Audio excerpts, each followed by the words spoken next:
اللہ الرحمن الرحیم۔ اللہ کے نام سے شروع جو بڑا مہربان نہایت رحم والا ہے۔ السلام علیکم۔ کائنات اسلام میں خوش آمدید۔ ہم اسلام اور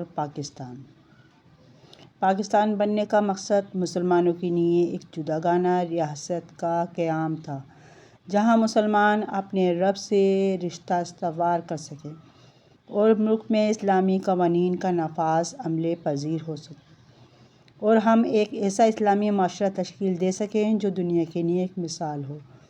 بانی پاکستان کو اتنی مہلت ہی نہ ملی کہ آزادی کے بعد اس معاملے میں کچھ قانون سازی کر سکتے۔ ابتدائی دور پر جو اس ملک کا قانون بنا وہ انگریزوں سے مستعار لیا گیا قانون تھا۔ ان انگریزوں نے تو اس میں بہت سی تبدیلیاں کر لی ہیں، مگر ہم نے اس اثاثے کو ابھی تک ویسے ہی سنبھال کر رکھا ہوا ہے۔ مجھے اس بات کی سمجھ اب تک نہیں آ رہی کہ انگریزوں سے ہم نے آزادی لی یا وہ ہم سے آزاد ہو کر چلے گئے۔ بہرحال یہ بات مان لیتے ہیں کہ شروع کے کچھ سال تو ملکی سالمیت کے ساتھ اور بھی کئی مسائل درپیش تھے، جس کی وجہ سے اس طرف توجہ نہیں کی جا سکی ہوگی، مگر اس کے بعد سال پہ سال گزرتے گئے اور ہم اسلامی قانون یا شریعت اس ملک میں نافذ نہ کر سکے، مگر ہم نے اسلام کو ویسے نہیں چھوڑا بلکہ اسے اپنے مفاد کے لیے استعمال کرنے کا فن خوب سیکھ لیا۔ جی ہاں، آج اسلام ہمارے لیے لوگوں کو اپنے ساتھ کھڑا کرنے اور اپنی مقبولیت حاصل کرنے کا سب سے بڑا ہتھیار ہے۔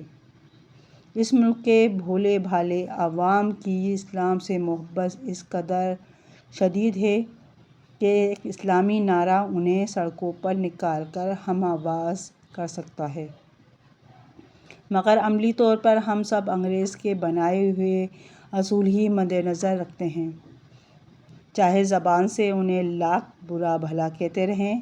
مطلب ہم مکمل طور پر انگریز کی پیروی کر کے بھی سینہ تان کر خود کو مسلمان کہتے ہیں۔ ہماری قومی زبان تو اردو ہے، مگر سرکاری زبان انگریزی۔ ہم ہیں تو مسلمان، لیکن رہن سہن انگریزوں جیسا چاہتے ہیں۔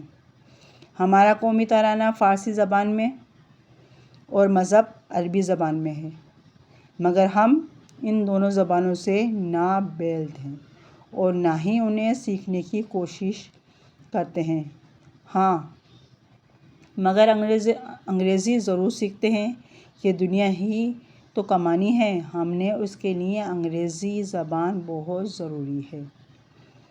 ایسی بات کرنے یا نعرہ ماننے کی حد تک تو ٹھیک ہے، مگر عملی طور پر بہت مشکل، کیونکہ اگر اسلامی نظام نافذ ہو گیا تو کرپشن ختم ہو جائے گی، پھر ہم اپنے پیٹوں میں جہنم کی آگ کیسے بھریں گے؟ اگر اسلامی نظام نافذ ہو گیا تو سود کا نظام بند کرنا پڑے گا، پھر ہمارے بینک کیسے چلیں گے اور ان کے ذریعے ہم قرض کیسے لیں گے؟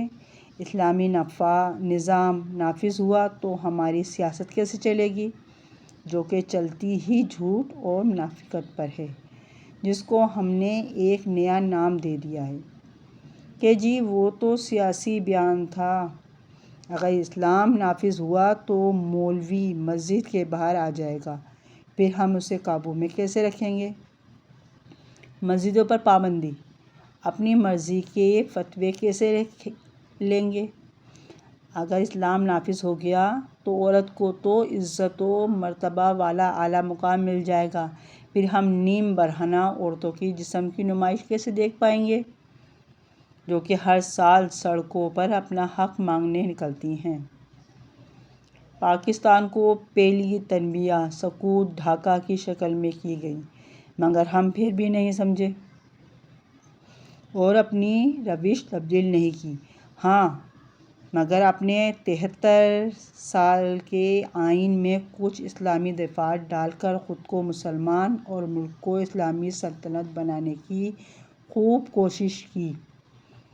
ہم نے انگریزی درخت پر دیسی پھل لٹکا دیے اور انتظار میں ہیں کہ خوب پھلے گا، پھولے گا، کچھ عرصہ تو گزر گیا مگر اب کشمیر کا معاملہ بھی سب کے سامنے ہے، مگر ہم ابھی بھی اپنی انفرادی مقصد کو ہی اولویت نظر آتے ہیں۔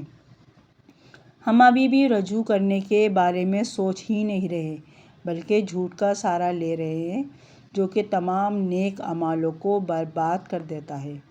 ہم بابانگ دہل کہتے ہیں جو زیادہ جھوٹ بولے وہ اتنا ہی بڑا لیڈر ہوتا ہے، مگر کہلواتے ہم خود کو صادق ہیں۔ میری تو فکر ہی جواب دیتی جا رہی ہے کہ ہم کس طرح جا رہے ہیں۔ ابھی بھی وقت توبہ کا دروازہ کھلا ہے تو کیوں نہ اس دروازے میں داخل ہو جائیں، اسلام کو اپنا دین بنائیں اور اسے اپنے ملک اور اپنی زندگیوں میں نافذ کر دیں اور اپنی سمت درست کر لیں۔ ویوز، اگر آپ کو یہ ویڈیو اچھی لگی تو میرے چینل کو لائک اور سبسکرائب کریں۔ اللہ حافظ۔